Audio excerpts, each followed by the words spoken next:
안녕하세요. 저희 집은 오빠가 둘 있고요. 저랑 엄마 아빠까지 이렇게 5 식구입니다. 그러다 몇 년 전에 큰 오빠가 결혼하고 1년 있다가 바로 작은 오빠도 결혼했죠. 결혼 전 가족들이 모여 식당에서 식사할 때 엄마가 말씀하시길 아이고 두 아들 장가 보내고 며느리도 둘이나 있으니 이제 나도 며느리가 해주는 밥 좀 받아 먹어보겠네 라고 하며 전형적인 시어머니 멘트를 날렸습니다. 저는 새언니 편을 들어주는 착한 올케가 되고 싶었기에 엄마의 옆구리를 쿡 찌르며 눈치를 줬습니다. 그런데 작은 새언니가 글쎄 어머니 걱정 마세요. 앞으로 숟가락 하나 까딱하지 마세요. 라고 자신만만하게 말하더라고요. 작은 새언니의 대답에 엄마는 입이 귀에 걸리시면서 진심으로 뿌듯한 표정을 지어 보이셨죠. 그리고 그해 명절에 우리 가족은 뜻하지 않던 지옥을 만났습니다. 다들 명절 전에 대청소 한 번씩은 하잖아요. 그래서 저희 엄마도 슬슬 짐도 정리하고 더러운 건 안 보이게 숨겨놓고 했었는데 글쎄 명절 일주일 전에 작은 새언니가 큰 가방 2개를 끌고 내려왔더라고요. 처음에 무슨 이사라도 온 줄 알았습니다. 사람이 들어갈 만한 크기였거든요. 작은 새언니는 당당하게 청소가 필요할 것 같아서 자기가 전부 준비해왔다며 웃더군요. 엄마는 당연히 좋아하셨습니다. 하지만 엄마의 기쁨이 곡소리로 바뀌는 데는 시간이 얼마 안 걸렸죠. 작은 새언니는 도착하자마자 집안 대청소를 시작했습니다. 근데 이 대청소라는 게 그냥 우리가 일반적으로 생각하는 대청소가 아니었어요. 전문 업체에서는 입주 청소급이었죠. 그릇 다 싸놓고 소독하고 냉장고 싹 비워버리고 심지어 냉장고를 끌어내서 냉장고 바닥까지 청소하더군요. 처음에 그 모습을 보고 입이 딱 벌어졌습니다.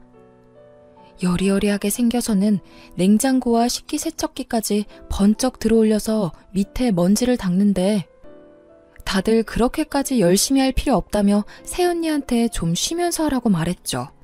그런데 먼지만 닦으면 다행인데 조금이라도 더러워 보이는 건 전부 버렸습니다. 오래되고 찌그러지고 코팅 벗겨진 양은 냄비는 알루미늄 중독에 걸린다면서 버렸고 또 코팅 벗겨지는 프라이팬은 납, 알루미늄, 멜라닌 중독에 걸린다면서 냅다 버렸습니다. 이것저것 싹 버리고 후드부터 싱크대까지 거의 재조립 수준으로 만들어버리더라고요.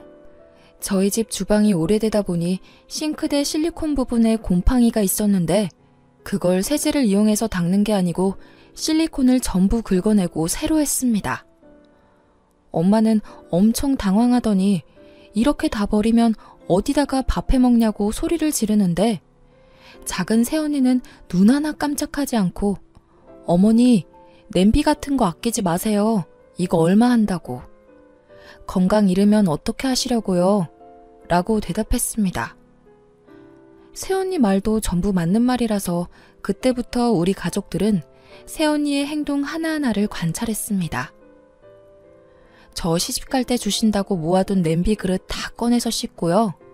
싱크대 안에 라벨별로 줄 서 있는 양념통을 보고 뭔가 잘못되어 가고 있다는 걸 느낄 수 있었죠. 저녁 식사를 하면서도 엄마는 주방 살림들을 죄다 내다 버린 것에 대해 화가 안 풀려서 씩씩거리는데 작은 새언니가 대뜸 저에게 20만 원을 주더군요.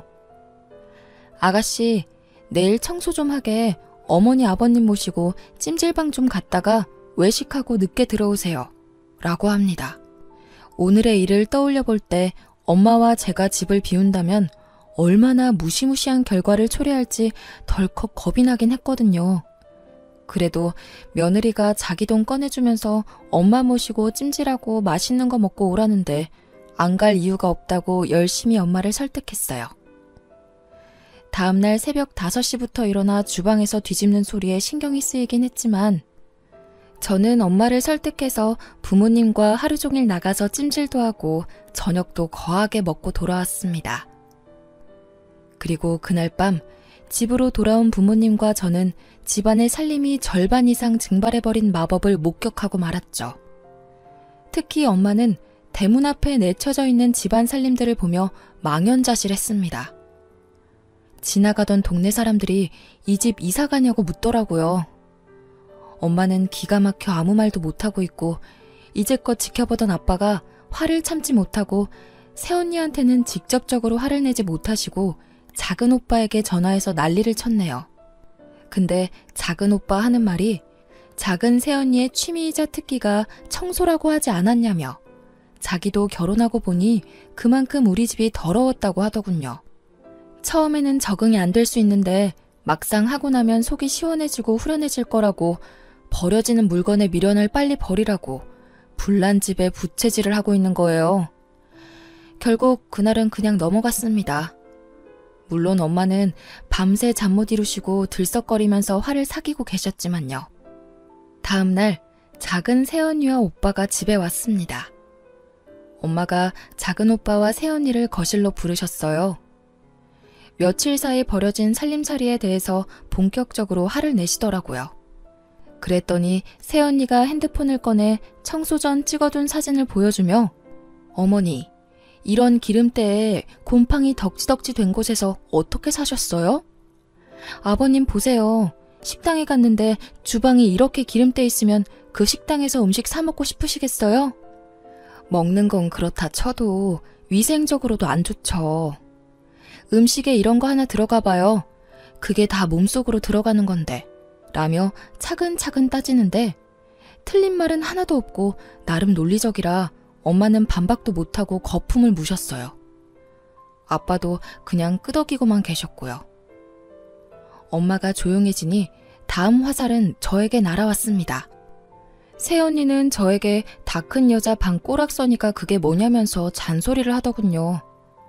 순간 짜증이 나서 남의 방을 왜 뒤지냐고 따졌어요. 그랬더니 작은 새언니 특유의 단호한 얼굴로 정말 너무 더러워서요 라고 하더군요. 결국 연휴 내내 새언니는 신들린 무당처럼 세제를 들고 날아다녔고 바퀴 달린 미니 크레인이라는 신문물의 도움을 받아 800ml짜리 냉장고를 끄집어내 10년 전 잃어버린 내 성적표를 찾아내는 기적과 안방 서랍장 뒤에서 아빠가 숨겨놓고 잊어버린 비상금을 찾아내기도 했고요. 작은 방 책장을 조심스레 드러내더니 그곳엔 오빠들의 직바꾸리 폴더에 담지 못했던 여자들의 사진을 발견하는 기적들을 행하셨습니다. 엄마는 언니가 버리면 다시 주워와서는 작은 새언니가 버릴까봐 다시 숨기는 숨바꼭질을 하더군요. 명절 때 엄마도 저도 부엌 근처에도 못 갔어요. 큰 새언니 역시 영문도 모른 채 싱크대 근처도 못 가고 피난 행렬에 동참했죠. 작은 새언니는 본인이 일하는 주변에 사람들 오는 거 정말 싫다고 단호히 선언했기에 온 가족이 작은 새언니 주변에 얼씬도 못했네요. 작은 새언니는 주방에서 음식을 하다가도 누가 무언가를 먹다 흘리면 귀신같이 쫓아와 닦았습니다. 꼭 살아있는 로봇 청소기 같다고 할까요? 본인이 청소해놓은 거 보면서 정말 행복해해요. 혹시 누가 점퍼라도 벗어 소파에 걸쳐놓으면 고통스러워하는 게 작은 새언니의 표정에서 느껴집니다. 그럼 우리 가족도 같이 고통스럽죠. 갑자기 뭔가 무거운 공기가 느껴지면 100% 누군가 해서는 안 될 짓을 했다는 거죠. 그래서 온 가족이 집에 들어올 때 밖에서 옷을 털고 들어오는 진 풍경이 펼쳐졌고 집에 들어와서도 먼지라도 흘릴까봐 작은 새언니가 부를 때까지 안방에 강제로 갇혀 있었습니다. 한 번은 식사 중 아빠가 쩝쩝 소리 내며 식사를 하셨더니 입안에 음식이 보이는 건 예의 없는 짓이라며 다른 사람들이 보면 더럽다고 욕한다며 아빠에게 훈계를 했습니다. 여기서도 엄마가 빵 터지셨죠. 안 그래도 뭐 하나 꼬투리 잡을 거 없나 보고 계셨는데 엄마는 어디 시아버지에게 그게 무슨 말버릇이냐며 호통을 치더군요. 사실 엄마도 보통 사람은 아니라 둘 사이의 말싸움이 장난 아니었지만 작은 새언니는 절대 엄마에게 밀리지 않았고 결론은 더럽다 단 하나였어요. 무슨 말싸움을 저리 잘하는지 말싸움 대회라도 있으면 금메달은 따놓은 당상이겠더라고요. 명절 당일에 친정도 안 가고 우리 집 청소를 하더군요. 보다 못한 엄마가 친정에 좀 가라며 등 떠밀었더니 아이 같은 한박 웃음을 지으며 청소할 게 많아서 친정은 다음에 간다고 말씀드려놨다고 하더군요. 작은 오빠는 올 것이 왔다고 예상했다는 듯 명절 전날 와서 명절 당일 와이프를 두고 혼자 집에 가는 거예요. 정말 어이없었죠. 그렇게 전쟁과도 같았던 태풍과도 같았던 명절이 휩쓸고 지나갔습니다. 마치 지옥과도 같았던 불편했고 답답했던 명절이 끝나고 그 다음 달이 제사였죠. 이번에도 작은 새언니가 내려오니 저랑 엄마는 안방이랑 제 방문을 잠가두었습니다. 작은 새언니는 가소롭다는 듯 가위로 잘라서 가볍게 방문을 따고 들어가 청소를 하더라고요. 엄마는 뭐 이런 게 다 있나 하셨습니다. 그리고 작은 새언니는 심지어 우리 집 청소 전후 사진을 찍어 본인의 SNS에 올리는 겁니다. 우리 집과 가족들은 작은 새언니의 지인, 친정 식구와 SNS 팔로워들에게 더러운 시댁가족들로 낙인 찍혔네요. 그 후 2년간 피 터지는 신경전을 했죠. 결국 연휴가 유난히 길었던 추석 때 며칠 전에 집으로 배달된 도배지를 보신 아빠가 명절마다 제사 때마다 이게 뭐 하는 거냐고 내 집에서 내가 마음 편히 지내지 못한다며 더 이상 이렇게는 불편해서 못 살겠다고 말씀하셨습니다. 그래서 그 다음 명절부터 제사 차례를 없앴어요. 아예 없앴다기보다는 날짜를 조정했어요. 명절날 바로 전에 절에 모여서 차례 지내고 바로 헤어지자 선언하셨습니다. 그래서 올해 정월부터 절에서 모셨습니다. 연휴에는 각자 가족과 함께 보내자 하셨어요. 그래서 절에서 만나고 밖에서 밥 먹고 각자 집으로 돌아갔네요. 결론은 이제 우리 집은 평화가 찾아왔습니다.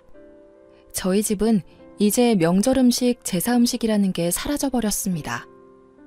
아직도 엄마는 새언니 전화만 오면 심장이 뛴다고 하세요. 핸드폰이 울리면 인상을 쓰시면서 아빠에게 또는 저에게 서로 받으라고 미룹니다. 우리 집이 정말 너무나 더러워서 그랬다고 생각하실 수도 있어서 조금 변명을 해보자면 저희 엄마는 그냥 평범한 대한민국 엄마입니다. 부모님은 평생 생선시장에서 생선 손질해서 우리 삼남매 공부시키고 장가 보낸 분들이시죠. 매일 쓸고 닦아 광나게는 못해도 생선 장수 자식들이라고 냄새난다고 욕먹을까봐 매일 씻고 닦이셨어요. 생선 냄새가 너무 싫어 냄새 뺄까봐 밥상에 생선 부위도 잘 안 올리셨습니다. 얼마 전 엄마 심부름으로 제가 작은 오빠 집에 간 적이 있습니다. 부모님이 작은 새언니한테 워낙 대이셔서 작은 오빠 집 근처도 안 가려고 하세요. 저도 안 가고 싶었는데 엄마는 죽어도 쟤네들 사는 곳은 절대 안 가겠다며 못 박았습니다. 오빠만 오라고 하면 혹시라도 새언니랑 같이 올까봐 꼴 보기 싫다고 저한테 다녀오라고 명령하셨죠. 아주 다행히도 새언니는 회사 동료 결혼식에 가는 바람에 작은 오빠 혼자 있었네요. 작은 오빠네 신혼집을 처음 들어가는데 감탄사를 내뱉고 말았습니다. 현관에서부터 위생적 아우라가 느껴지더군요. 집안에 들어갔는데 현관문 옆방에 청소기들이 종류별로 다 서 있습니다. 밀어서 닦는 것, 밀어서 빠는 것, 밀어서 쓰는 것, 자기 혼자 닦는 것, 혼자 빠는 것 등등 말이죠. 현관에는 소독용 에탄올이 분무기 타입으로 비치되어 있었고 세탁실에는 수집이라도 하는지 우리나라에서 구할 수 있는 모든 종류의 세제가 가지런히 놓여 있었네요. 심지어 락스는 말통으로 있더군요. 게다가 모든 세제들의 라벨이 한 방향을 보고 서 있음은 물론이었고 거실은 그냥 모델하우스 같았습니다. 싱크대 위에 그 흔한 밥통도 없어요. 거실에도 6인용 식탁이랑 TV만 있었죠. 혼자 쓸고 빠는 로봇 청소기만 거실을 돌아다니더군요. 오빠한테 이렇게 어떻게 사냐고 물어보니 오빠한테 청소하라고 강요는 안 한다고 합니다. 처음에는 하도 피곤하게 해서 싸우기도 했는데 이제는 타협도 보고 적응도 되어서 사용한 물건 제자리에만 놓으면 부딪힐 일이 없다네요. 막상 지내보니 이게 훨씬 편하기도 하고 위생적인 것도 알겠고 물건 찾을 때도 항상 제자리에 있어서 편하다면서 저에게도 마치 종교 전파하듯 권유하는 겁니다. 새언니가 스트레스를 청소로 푸는 스타일이라 그렇다며 저보고 이해하라네요. 우리 집 한번 다녀오면 작은 새언니 얼굴이 빛이 난대요. 우리는 작은 새언니 때문에 짐 들고 이방저방으로 피난 다니는데 내년 여름 휴가 때 본가로 내려온다 하길래 앞으로 또 우리 집에 발 들여놓으면 의절하겠다 말했네요. 정말로 작은 새언니가 한번 다녀가면 아빠 혈압이 올라가세요. 오죽하면 명절이나 생신 다가오면 작은 새언니가 밀대 들고 쫓아오는 꿈을 꾼다고 하십니다. 앞으로는 집에서 모이는 일은 없도록 하자는 부모님의 바람을 다시 한번 당부하고 심부름을 마치고 작은 새언니 오기 전에 도망 나왔네요. 다들 청소가 취미인 며느리 생기는 건 부러운 거 아니냐며 말씀하셨지만 직접 겪어보니 말 그대로 공포예요. 제 방에 있던 침대 매트리스를 작은 몸으로 마당까지 질질 끌고 나와서 어휴 더러워 하면서 작대기로 팡팡 때리는데 여린 몸으로 저렇게까지 하는 새언니가 경이롭더군요. 그런데 다음은 또 뭘 할까 하는 공포를 느끼기도 한답니다. 생각해보면 저희 가족은 좀 특별한 것 같아요. 작은 새언니가 청소에 미친 사람인 것처럼 큰 새언니도 만만치 않거든요. 큰 새언니는 학교 선생님입니다. 그래서 그런지 무슨 일만 있으면 앞사람한테 설교를 해요. 그런데 큰 새언니가 그러면 큰오빠는 또 경건하게 경청하고 있어요. 한 번은 당뇨가 있는 아빠가 술을 드시고 들어오셨습니다. 때마침 집에 들른 큰 새언니한테 딱 걸려서 1시간 반 동안 설교를 들었네요. 듣다가 아빠가 화가 나서 소리 지르면 아버님 화내지 말고 이야기 들어보라면서 술이 당뇨에 미치는 악영향과 그로 인해 약이 되는 각종 합병증과 합병증으로 생길 수 있는 집안 가족들의 상심에 관하여 심도 있게 설명했습니다. 입원 또는 수술이라도 하는 날에는 가족들이 간병에 관해서 미루다가 싸움 나는 집안도 있다며 별의별 예시를 다 들어주는데 아빠는 언니의 논리정연한 말에 반박하지는 못하고 그저 한숨 한 번 쉬고 힘들어하기만 하셨어요. 큰 새언니가 입을 한 번 열면 아주 그냥 박찬호급이에요. 다들 알겠으니 그만하라고 설득하면 아니요, 아직 덜 끝났어요 하면서 또 다른 예시를 들더니 하나하나 다시 설명합니다. 큰오빠는 제대로 조련되었는지 큰 새언니가 입만 열면 말리지는 못할 망정 경건하게 경청하면서 추임새도 넣어요. 더 웃긴 건 작은 오빠도 그런 큰 새언니를 욕했었어요. 시부모를 학생 보듯 한다고 그랬던 작은 오빠는 작은 새언니를 데려왔네요. 큰 새언니랑 작은 새언니랑 붙으면 누가 이길까요? 사실 한번 새언니 둘이서 붙은 적이 있어요. 작은 새언니가 락스를 생수처럼 쓰는 걸 보고 큰 새언니가 동서 나랑 이야기 좀 해 라고 입을 열었죠. 뭔 일이 나려나 싶어 온 가족이 긴장했네요. 하지만 새언니들의 싸움은 얼마 지나지 않아 작은 새언니의 완승으로 끝났습니다. 큰 새언니는 동서 락스는 독성 물질이 어쩌고 저쩌고 지나치게 사용하면 어쩌고 저쩌고 작은 새언니가 더럽지 않아요? 라고 말하고 큰 새언니가 하지만 락스는 독성가스가 어쩌고 저쩌고 말하면 작은 새언니는 깨끗하지 않아요? 다시 큰 새언니가 그래도 가족의 건강을 생각해서 어쩌고 저쩌고 라고 하니 작은 새언니가 그럼 형님이 하실래요? 제가 보고 배울게요 라고 하더군요. 결국 큰 새언니가 미안하다고 하고 이렇게 허망하게 끝났네요. 그 뒤로 작은 새언니가 주방일 끝내고 돌아서면 큰 새언니가 바로 짐 챙겨서 식구들 몰고 청소 끝낸 방으로 들어갑니다. 무슨 대관령 양떼 목장의 양떼 같아요. 우리 엄마 아빠 평생 생선 팔아 과외시켜 좋은 대학 보내고 집 사서 장가 보냈더니 깔끔 대마왕 서장훈과 투머치 말 많은 박찬호를 데려왔네요. 두 분께 개인적인 감정이 있는 건 아닙니다. 그쪽으로 유명한 대명사라서 언급했습니다. 중간에 낀 저로서는 남은 엄마 아빠가 걱정인 거죠. 저야 시집 가면 벗어나는 거니까. 하지만 엄마 아빠는 새언니들과 앞으로 살아갈 날이 훨씬 더 많은데 두 새언니들의 확고한 고집이 꺾일 것 같지 않네요. 뭐 그 고집이 나쁜 쪽은 아닌 거니까 다 듣고 보면 틀린 말은 아니고 다 좋자고 하는 거잖아요. 본인들 고생하겠다고 시간 내서 저러는 거니 하루빨리 엄마 아빠가 새언니들을 인정했으면 하네요. 그저 시부모의 숙명으로 받아들이면서 잘 맞춰서 오래오래 스트레스 받지 않고 잘 지냈으면 하는 바람입니다. 하루빨리 우리 집에 평화가 찾아오길 바래요. 제 이야기는 여기까지입니다. 다들 행복하세요.